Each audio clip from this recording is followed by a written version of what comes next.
Hello, everyone. I'm delighted to have with us Sir Charles Walker, who's been a Member of Parliament for Broxburn since 2005. Sir Charles was appointed an Officer of the Order of the British Empire, an OBE, in the 2015 New Year Honours for Political Service, and was appointed Knight Commander of the Order of the British Empire in Theresa May's resignation honours for his political and public service. We've had a number of requests from our members to get Sir Charles on our platform with his regular comments on lockdown, COVID. He's established a huge following across the country and has had many viral clips shared across social media platforms in the past year or so. Sir Charles, thank you for joining today. How are you? And how have you enjoyed the most recent easing of restrictions? So, Sunil, well, thank you for having me on your show or program. I've been greatly enjoying the easing of restrictions, as I hope most people have. I know that some have not, but I think the majority of people are enjoying seeing friends and family again, going out for dinner, having a drink with those that they love and cherish. So, yeah, no, it's good. It's good. And let's hope it lasts. I think before we go into lockdown, COVID, and sort of other meatier subject matters, I want to start with how you got into politics. I can see you're actually born in Henley-on-Thames, which is around the corner from me in Maidenhead. So I want to start with, yes, how did you get interested in politics and in particular public office?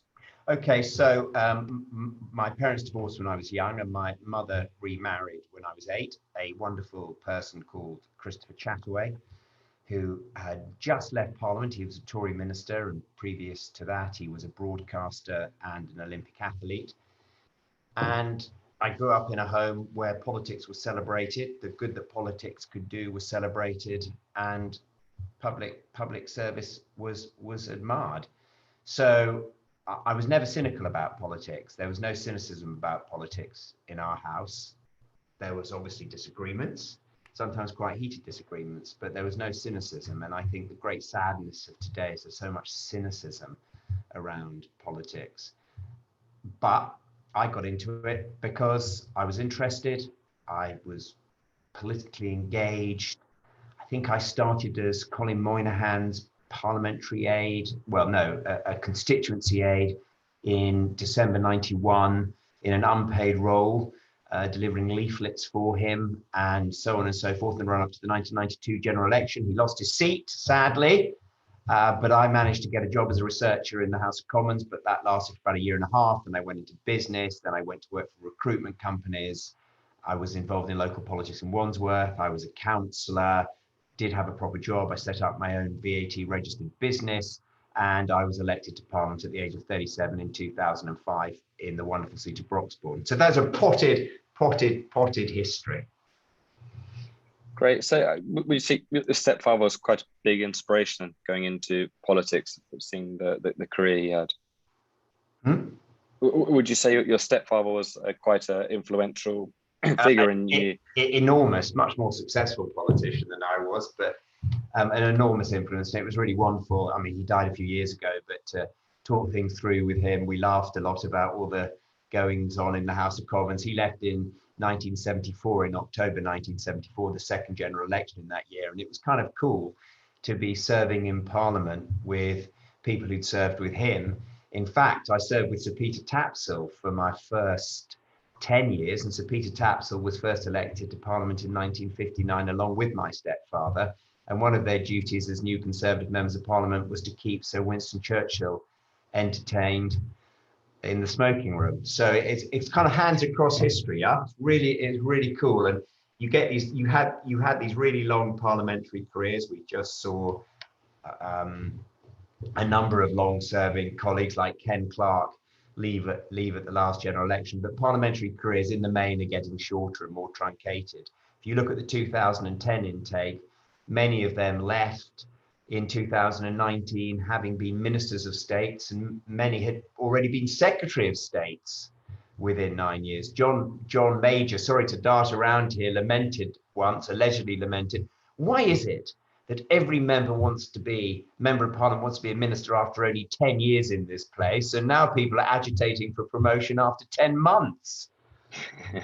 Is that a big change you've seen in politics then? That almost the rise up the ladder is a lot quicker than It is. maybe It when was you first started? absolutely. I mean, there's always been the odd incident. I'm a bit of a student of politics. There's always been the odd incident of people being promoted very quickly. I say promoted. You can't be promoted for being a member of parliament. I'm falling into that terrible trap. Being asked to serve as ministers, there's no higher role than being a member of parliament. But I tell you, anecdotally, factually, parliamentary careers are getting shorter and shorter and shorter. I think that's the greater demands being placed on members, but also you get on the front bench now a lot quicker than you used to. It used to be that you had to serve almost a minimum of 5-7 years before you were even thought worthy of getting a position, even as a junior minister, but that's changed now. And I think it probably started changing most rapidly under Tony Blair. And then once that change was in place, it continued under David Cameron. And I suspect will continue under this administration, although we know Boris Johnson, the current Prime Minister, is very, very reluctant to have reshuffles. So some people might have to wait a little longer. It's interesting you're saying that, because we had Jeffrey Archer, the author and advisor to Margaret Thatcher, on our platform a couple of weeks ago, and he actually talked about how he advised Sajid Javid at the age of 29 to not go into politics for at least another 10 years, for him to actually have a career first. And he mentioned about similar to what you're saying in terms of the rise up afterwards. It's very quick, or it can be a lot quicker. So he kind of, similar to what you were saying, was saying how that journey is definitely changed now for the sort of younger, newer politicians, as opposed to what it was. I mean, I wonder if it still holds true. My stepfather did say that, when I was thinking about becoming an MP, you've really got to get in before you're 40. Now we've got lots of colleagues who get in their 20s, but we have colleagues who get in after they're 40. And I just wonder now whether that holds true, that if you really want to get up the greasy pole, you have to be under 40. I'm sure there's some academic studies or academics looking at that at the moment. Do you think you went in at a good age into politics? Because Jeffrey Archer, he talked about being in politics in his 20s, and he believed that was far too young, and that if he could go back in time, he would have not have done that. He would have built some sort of career, worked in some business field, or did something, as opposed to I think he was around 28 when he became an MP. Do you think you came at a better age, a more mature age? I got in at a great age. And I'll tell you why I believe that, because I looked at the 1997 Times election guide, and there were 166 Conservative MPs, so admittedly a very, very small sample. But the average age of male MPs, whenever they were elected in whatever parliament, some were still in the 1959 parliament up to the 1997 parliament, the average age, if you added up all the members of parliament and divided that number, was 37 and a half. And I got in at 37 and 2/3. So I think it was just weird. But I think then 37 is an age. Now that might have actually, that may still hold true, because although we're getting a lot younger members of parliament, we had a newly elected member of parliament in our party of 67. So I'd love to know what the numbers now, if you took, and these are male MPs, female MPs, it was 44. But I'd love to know, if you took all the male MPs, Conservative MPs, I didn't look at Labour MPs, you took all the male Conservative MPs, I wonder what the average age would be of entry into Parliament. I think it's fascinating. I think definitely there's a very broad in terms of age groups that we're seeing in British politics, especially in the Conservative Party. And we're seeing a complete different ages, races, ethnicities. It's very, very much almost a broad church right now. I want to now take it to March 2019 and talk about COVID-19. March 2020 even, and talk about COVID-19. Now, I think news was starting to break out probably from December 2019, and then January 2020, February 2020, we started hearing more and more.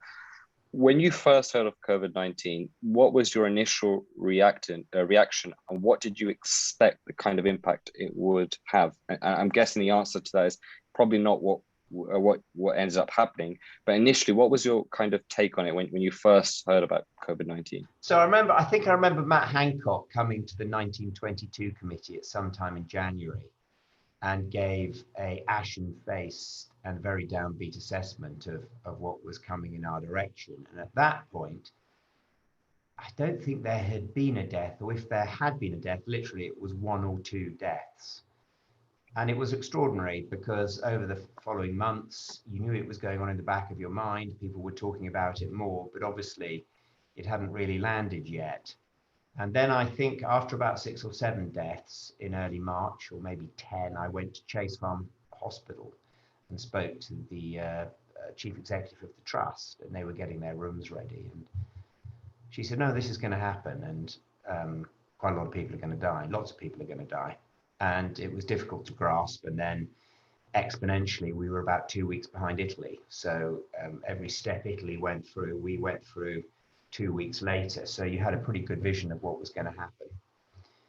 And then obviously there was March, April and May, and I was entirely aligned with the government in the first lockdown because people didn't know what was going on and what the challenges were that we were facing. But then I think as it became clear in May and June that this was a disease that targeted the elderly and those with underlying health conditions, I think we could have considered coming up with a more targeted approach to how we handled it.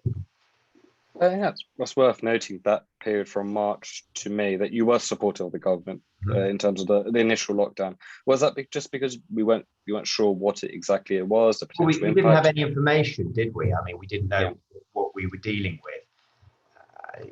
Everybody could have been vulnerable, but what we knew after the first 10 weeks was that it was the elderly. The older you were, the more at risk you were, and if you had an underlying health condition, you were at risk. So what I suggested is perhaps at that point we could have said, right, all of those who are elderly, we want you to stay at home if you can, and we're going to give you a 20% uplift in your pension as a thank you for doing that.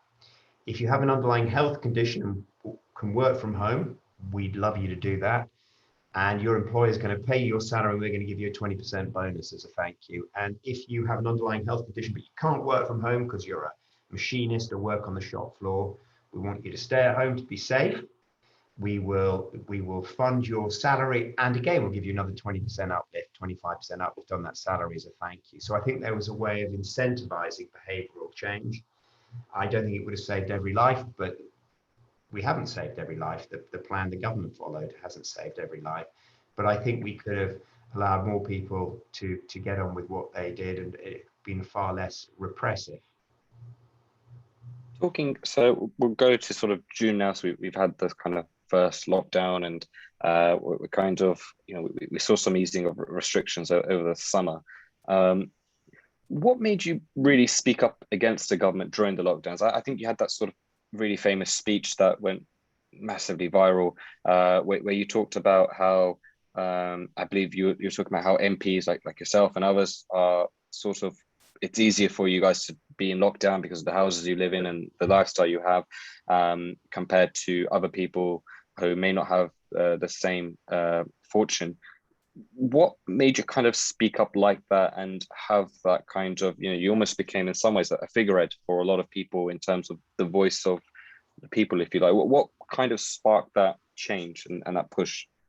Because most people making the laws, advising on the laws, commenting on the laws, journalists, scientists, and politicians are comfortably well off. They live in nice big homes with big gardens, and self-isolating or isolating as a family in lockdown is not particularly burdensome.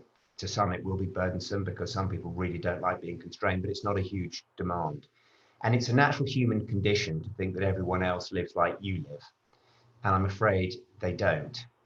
And I thought there was a total lack of sympathy and empathy. There were this terrible word, COVID-idiots. And nobody knows what circumstances other people are living under. I have some idea, but I don't know because I live in a nice house. But I'm well aware that some of my constituents were living in very cramped environments.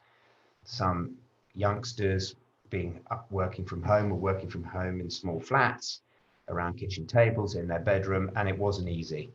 I also don't think there was an appreciation by those making the laws just how much strain it placed on some people, particularly with a predisposition to a mental health problem or an existing mental health problem. I thought there was a lack of empathy and a lack of sympathy, to be perfectly honest. And I made that clear in that speech. And finally, I get enraged when ministers and opposition shadow ministers say we've asked the British public. British public was never asked. They were instructed in law, coerced in law to do things. And I don't like that somewhat Orwellian twisting of language. Let's talk about sort of your constituency, Broxman. How has it been for residents in your area? Have you seen a kind of, not maybe anti-lockdown sentiment, but generally maybe sort of negativity towards it? Do you have sort of cases of there's been negativity towards me for the position I've taken. People haven't liked the position I've taken. Some have liked it. I have a lot of self-employed people. Too many were excluded from support schemes. Too many have seen their businesses struggle. Others haven't. But there is going to be a significant fallout from this. I also have constituents, as we all do, with underlying mental health problems, anxiety problems, eating disorders that were made far worse as a result of lockdown. All the MPs have had constituents who've not been able to hug a dying parent, and it's been very difficult for them. And I think we need to appreciate how difficult it's been. And again, I think people in a very privileged position often have not conducted themselves in the way that I think they should have conducted themselves, and that is actually understanding how privileged you are to have a nice home and comfortable lifestyle, and recognize that whereas you may be able to cope with being in lockdown, it is different for other people. And a little bit of human empathy towards them, I don't think would have gone amiss at times. A bit of humility, I think, was needed to be demonstrated by many people. I think that a great example was your interview on Channel 4. I remember seeing when you talked about we cannot cancel life to preserve every life, and it became quite another sort of viral clip on various different social media platforms. Are you sensing a change in the government currently? We obviously got Freedom Day was postponed into July 19th. It seems like apparently it will go ahead.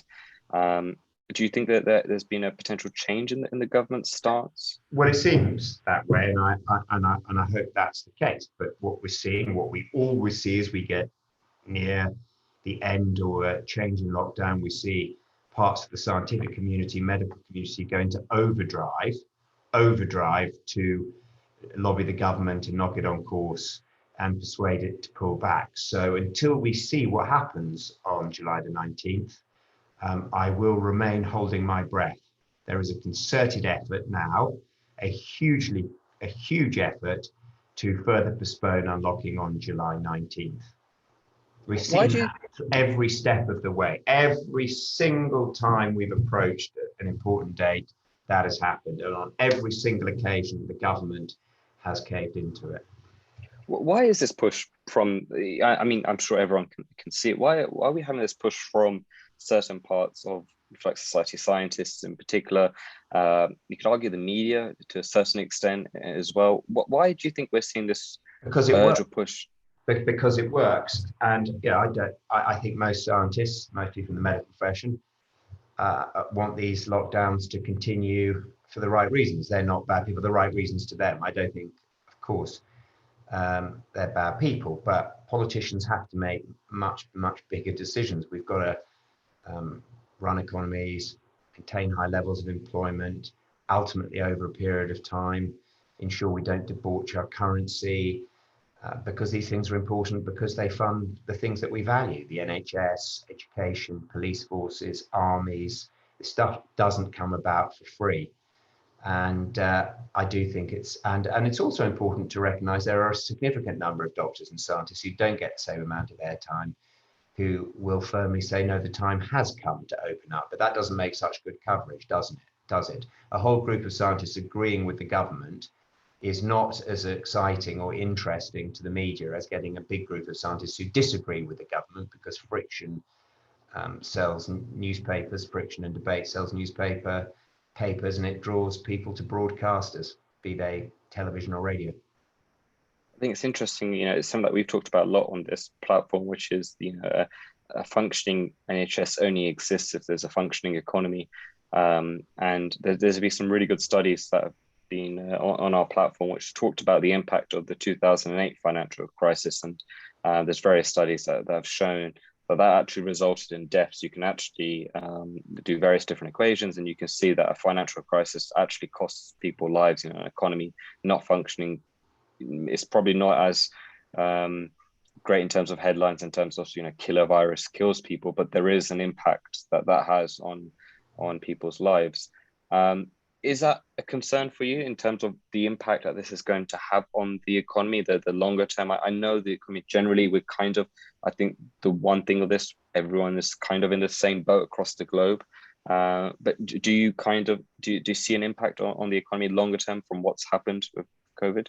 So we can't sit around forever waiting for the magic silver bullet. There isn't. Vaccines are as close as you're going to get to a silver bullet. So shall we call them a bronze bullet? We're just going to have to accept that the virus is going to be around for a period of time. It is going to cause mortality, as the flu virus does, as many other diseases do. But ultimately, the risk to most people has been reduced significantly, hugely as a result of vaccine. So we've just got to get on with it. You can't go into a constant state of paralysis.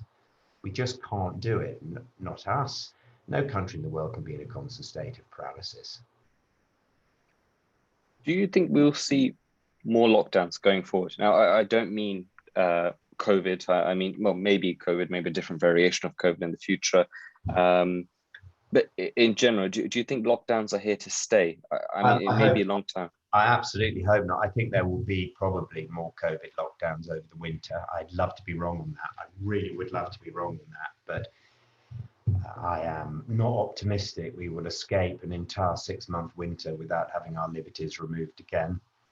The piece of legislation that does remove our liberties is due to be renewed at the end of September. Or was actually due to expire at the end of September, and I suspect it will be renewed at the end of September as well, 28th, 29th of September.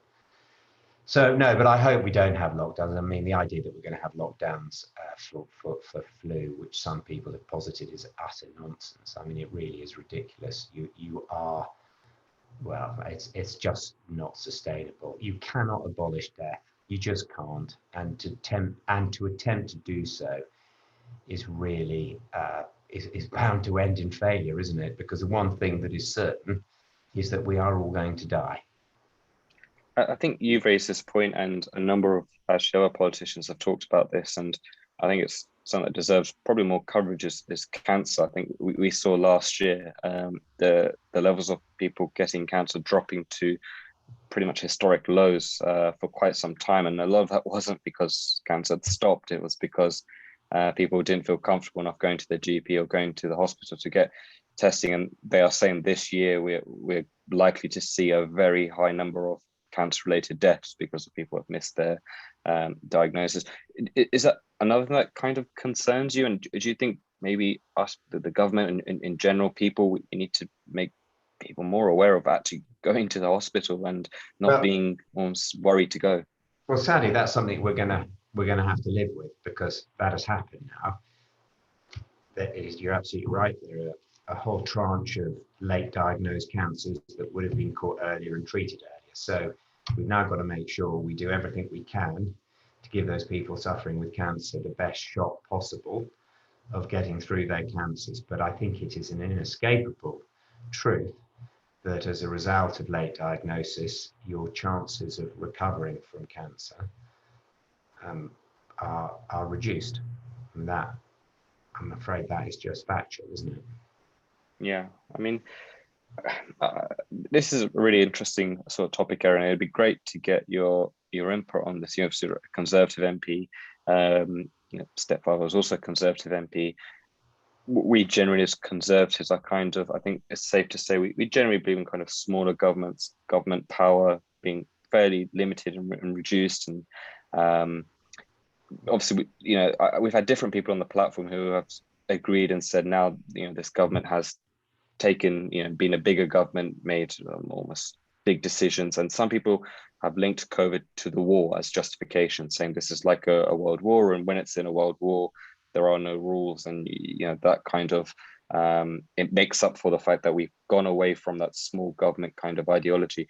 Where does that sit for you? Would you link COVID-19 like a war, like a World War III, or that kind of? So whatever we'd done, whether we followed the existing model that we followed or a model based around protecting those most at risk, the government was going to get bigger.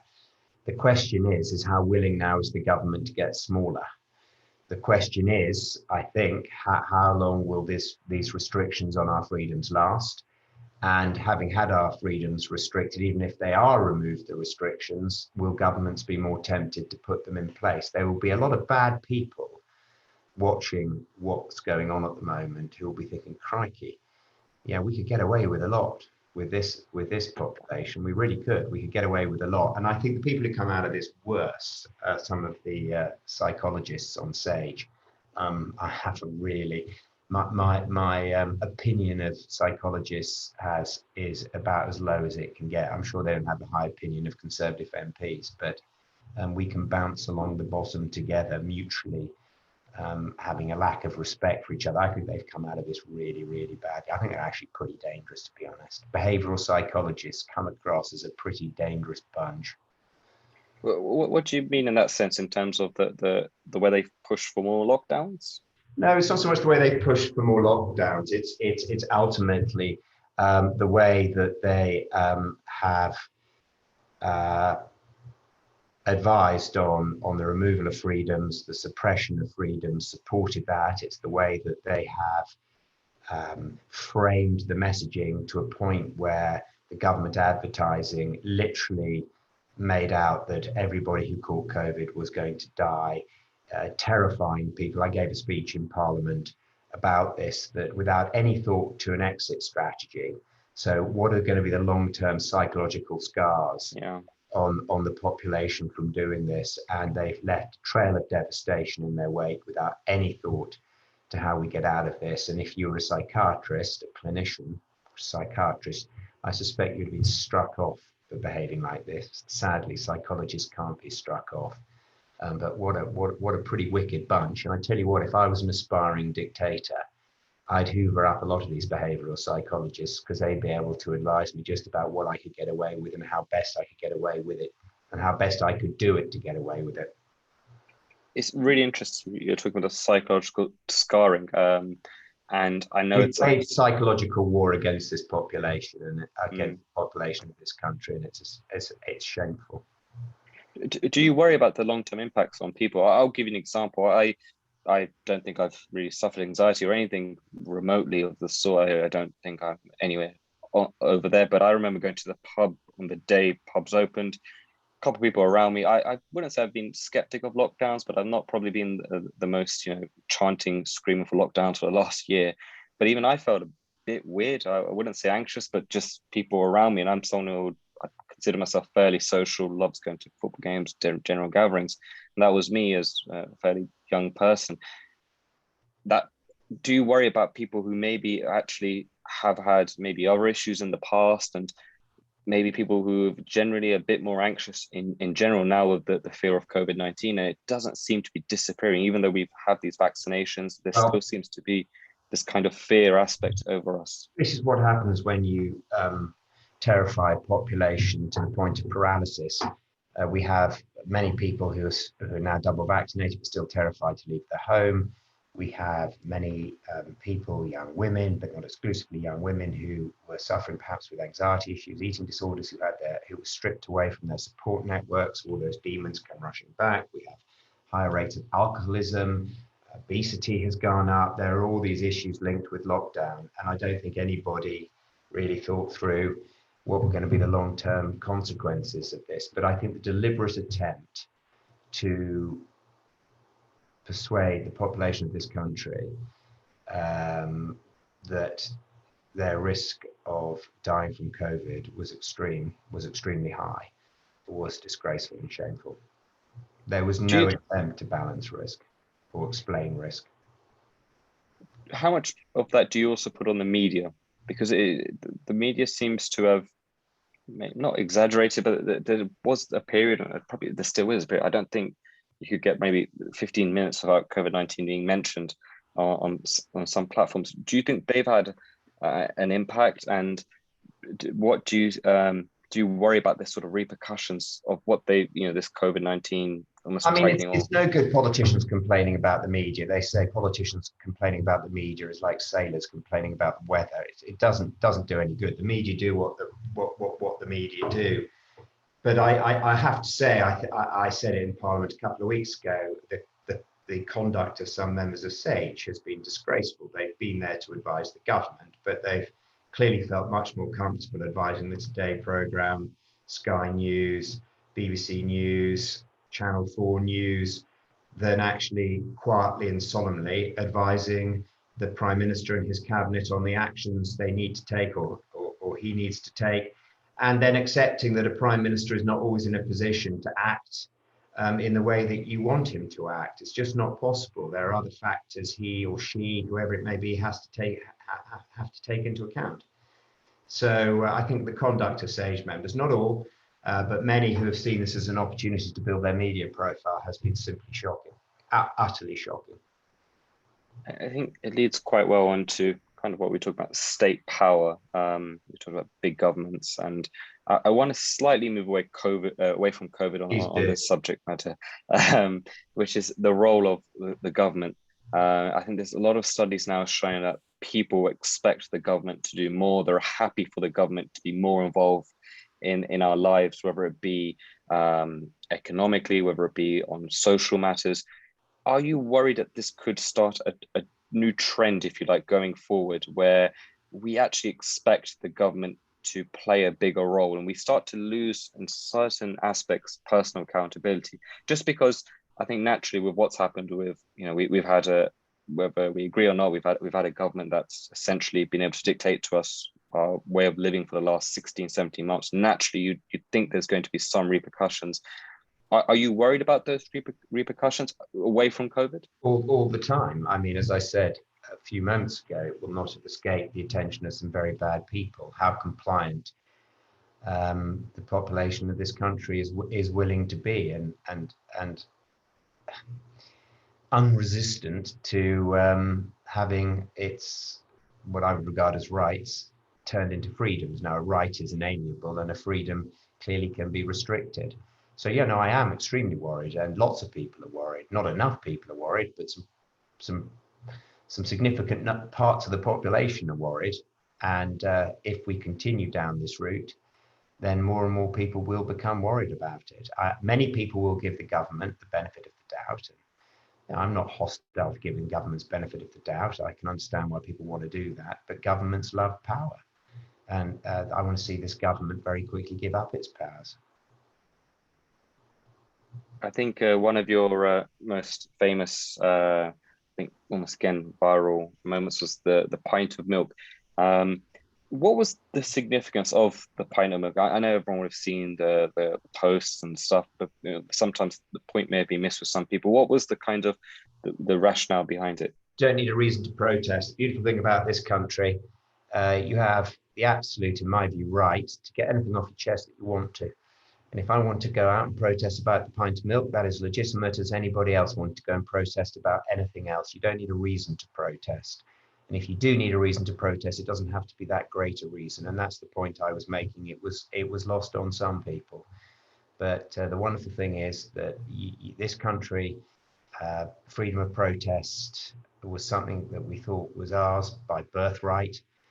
Clearly not, because it's been restricted. And I think that's the government's greatest mistake. I think a lot of the pushback it's had would have melted away if it said, but we do understand if people want to get out on the streets and make their concerns known, because actually we do accept that the chances of this virus being transmitted in any serious way in an outdoor protest is extremely limited to almost non-existent.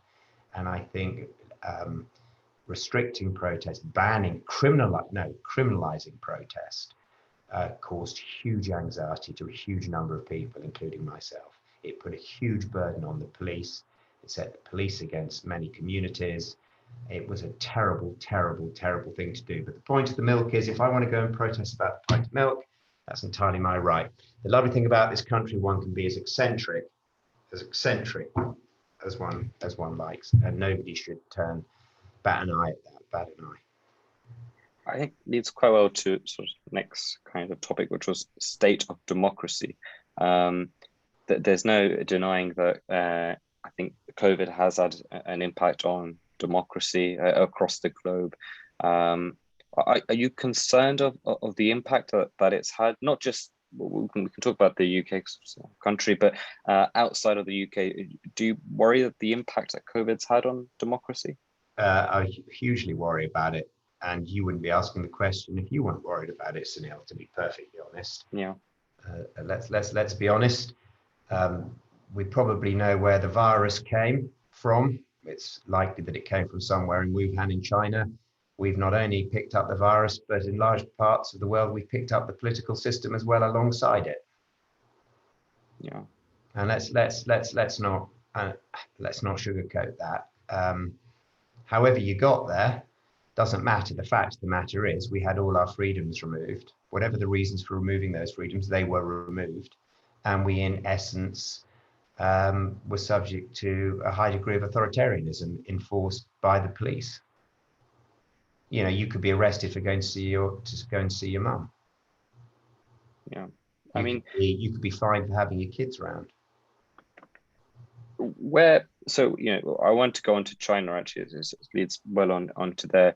Do you think, you know, that there seems to be this route? China's much discussed on our platform. We've held events specifically on China. And I think everyone seems to have a different take on what their response to China would be. We had Tom Tugendhat, was also, you know, been well documented on his views on China and an approach we should take. There generally seems to be this, what's happened for the last 10, 20 years, we give China a slap on the wrist. We don't want to push it too far because of the economic power they kind of have in this country. What would you like us to react to China going forward? Do we essentially put more blame onto them, and we No, I think you just have to be realistic. Sooner or later, I suspect it will be later, but sometimes in the next 30 years, China's going to pose a significant threat to the West. It will pose a significant threat, I imagine, to Russia. Russia is a huge country with a tiny population per square mileage, 135 million and shrinking. China looks northwards up to Siberia, and where Chinese guest workers have been invited into Siberia, southern Siberia, they've made it bloom and work and been hugely successful. And I suspect that the country with most to fear from China in the medium term is probably Russia. And you could find that forces Russia and Western Europe and the United States actually into a far closer partnership, with old animosities being set aside to deal with new problems and animosities. What's been your reaction so far to what China has done? Do you think our stance has been strong enough towards the CCP? You know, I don't want to. I'm a great fan of many Chinese people that I know, but I'm no fan of their political system or government. Mm-hmm. I don't hold Chinese people responsible for their government, but wasn't it the 100th year celebration or something? Yeah. I don't see much to celebrate there, but hey ho. How do you think going forward, our relationship with China should be like? I mean, we've had people talk about how we should start to look at almost diversifying our portfolio. It's probably the best kind of analogy that we've had on this platform, looking at sort of other. I think I'm not going to go too much into China because people know more about it than I do. I think we need to be pragmatic and accept that at some stage in the next 30 years, it's not going to end well. That you can kick the can down the road for only so long, but eventually you're going to have to grasp the bull by the horns, and that is probably what we'll end up doing. I suspect maybe at the very tail end of my lifetime, or shortly after, if I live to my 80s, I shuffle off this mortal coil. It's not possible, I don't think, for there to not to be some reckoning eventually, because China is going to want to flex its international muscles. It's already doing that around the world. You can turn your face to that for only so long, but eventually you're going to have to deal with it. And as I said, I suspect The boiling point will be somewhere along a Russian border. Long before you were born, but in the 1970s, there was a very lengthy border war between China and Russia that lasted many years. I suspect that's where things will heat up, or obviously, is it South China Sea around Japan and places, and Taiwan. Yeah, I think we're seeing. I think naturally, I think as the world becomes more and more aware of China, and I think if they're not already aware, but I think there just seems to be. I'd say definitely more dialogue on this subject matter. I think we're definitely seeing more and more people speak up against them, or try to hold them more accountable. I think the Uyghur Muslims has been one thing that's been quite well documented about their sort of treatment towards them, which I has. think it's more pragmatic than that. It's just more pragmatic. There is no way large parts of this world are going to avoid a showdown with China. I don't know when it'll come, may not come for 15 years, 20 years, but it is going to happen. And it will happen. I think it's. I think it'll be an interesting time when it does, and to see the position of the UK and the States. I think as we're sort of wrapping things up, do you see? I think I know the answer to this question. We discussed it at the start of there. Any good things from this pandemic that you've seen? It's accelerated science. It's accelerated medical science in many ways. It's accelerated vaccine investigations and productions. It's accelerated new ways of treating illnesses. There's been a huge amount going on behind the scenes in the pharmaceutical world and the medical world. So it's accelerated the development of many therapies and how those therapies are delivered. There will soon be nasal vaccines, for example. So it's developed the work around vaccines can be applied, for example, possibly to the treatment of cancers. So from that point of view, naturally, when the whole scientific medical world has been focused in a way it's probably never been focused before, there will be huge advancements in technology, understanding, and science. So I accept that will help humankind, sorry. But I think it's hard beyond that to see many silver linings. And what do you sort of envisage now going forward in the future? You've talked at the start sort of about potential future lockdowns that you think may happen in the winter. Do you envisage after that us moving to more of a sort of prosperous age, if you like? I would hope so. I would like to see people collectively say we're not willing to live like this anymore, that existing isn't living. There is an inherent risk to living. There just is an inherent risk to it, and we're going to have to manage and understand those risks. And I think we are getting a better understanding of risk now. We will minimize those risks, but you can't get rid of all risk. So I just think people need to accept that this is going to be around, probably never going to go away. Flu's never gone away. We're just going to have to get on with it. Well, it's been great having you on today, Sir Charles, and I'm sure one day we'll be able to do this in person when it's a bit easier to do so. We regularly sort of hold our events in House of Commons usually, and it'd be great to actually do a physical event, and hopefully we can discuss more things than just COVID-19, and it'll be a sort of more of a happier time. I think naturally, being Conservative Friends of the Commonwealth, I'm probably going to have to end with a Commonwealth question. What are your sort of general views on the Commonwealth, and do you think it's going to play a big part coming forward in the sort of government Global Britain plan? I think the Commonwealth is a wonderful collective, a wonderful institution. I think it's more than an institution, isn't it? It's growing organically. It's about cooperation. It's about understanding. It's about improving life chances. It's about improving quality of life. The Commonwealth is a great, great success story. And it's really interesting that the voices who try and undermine the Commonwealth now are few and far between. it is an emerging grouping of equals. I think it's a perfect emerging group of equals. I think sometimes obviously different kinds of criticism you get. I think that the best thing I think you say about the Commonwealth, every nation voluntarily joins the organization. It's nothing that's been imposed by anyone. So I think that's always a key thing to point out. Isn't that a name, Commonwealth? Isn't that great? You know, it's a great name. You think it's a great name.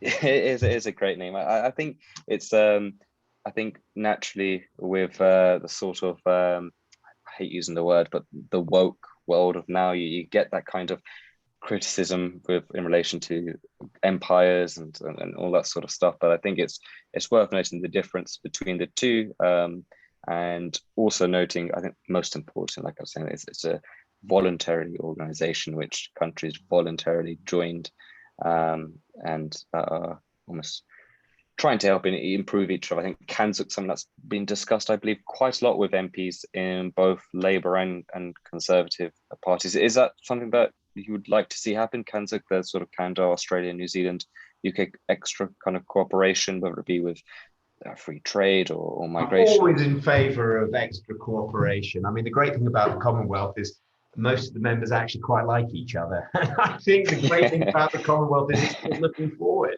There's a few people who always want to drag things back and look backwards and navel gaze and just get aerated and upset about things that happened a long time ago. And you know, we've got to always look at our history and reappraise history. But actually, the important thing about a grouping of people is that we're so excited to look forward. I want to look forward. Definitely. Well, I think maybe in the future we can get you as a sort of ambassador for the Conservative Friends of the Commonwealth. You've sold it well to our audience. But no, thank you for your time today, Sir Charles, and I'm sure we'll keep in contact, and hopefully, like I said, we can do this in person sometime. Thank you very much. Thank you. Have a good evening. You too.